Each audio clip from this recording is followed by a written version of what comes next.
The Lakers gave themselves a chance. The bench came up big. Zubac's 4 out of 4 for his 8 points.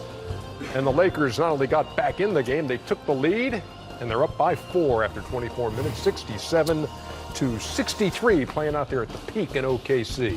American Express halftime reporter Ernie Johnson, Shaquille O'Neal, Kenny the Jet Smith, and Charles Barkley.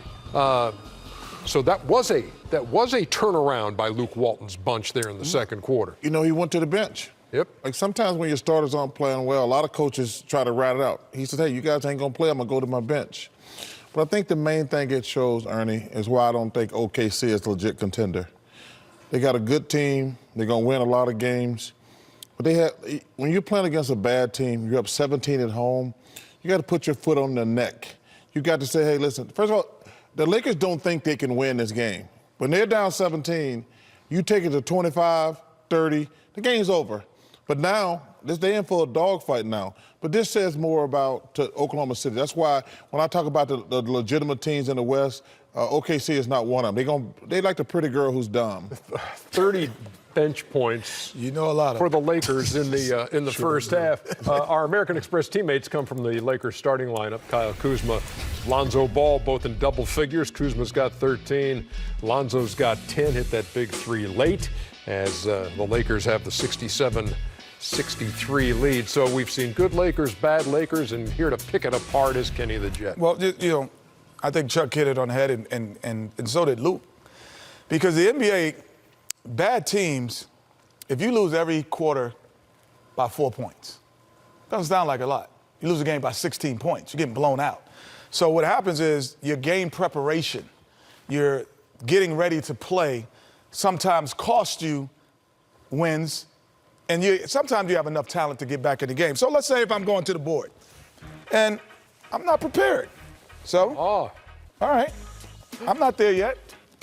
But now I can't get to the board because I am an NBA player. I'm at the board. But my lack of preparation cost us, what, 15 seconds? So now we're down 17. So, and this is lack of preparation, mental preparation for the game, because the game isn't now Michael Beasley's a really good player, really great scorer, he's been in the league, but the mental preparation around the atmosphere creates moments like this where you're not prepared. So then when the game starts, and all of a sudden you start playing and you're going back and you're going to get your stuff, and now you're trying to get mentally prepared. No way you can come in and out. So now again, the lack of preparation doesn't allow good play to happen. All of a sudden you're making and missing the pass and play that should happen, and all of a sudden you start struggling early on. And then the fact that you're not mentally locked in, you miss shots or you do things uncharacteristic of what you do. Freeze it here. Now you have Stevenson coming off. You're still not mentally ready to lock in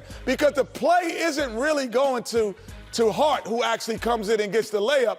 That play is going to someone else, and freeze it again. See, I was really passing it to 15, but because I'm an NBA team, I got my shoes on, so all of a sudden some good things happen and you're back in it. So imagine if you come to the arena prepared, locked in, and loaded like most teams do, and great teams do. They don't do that. That's what the Los Angeles Lakers are around like now, is a funk of lack of preparation, and Luke Walton hit it right after the first quarter. Big-time Shaqtin' move by Michael Beasley. Yeah. Big time. That's the first thing we said in the back. Oh, that's going to be on Shaqtin'. No doubt.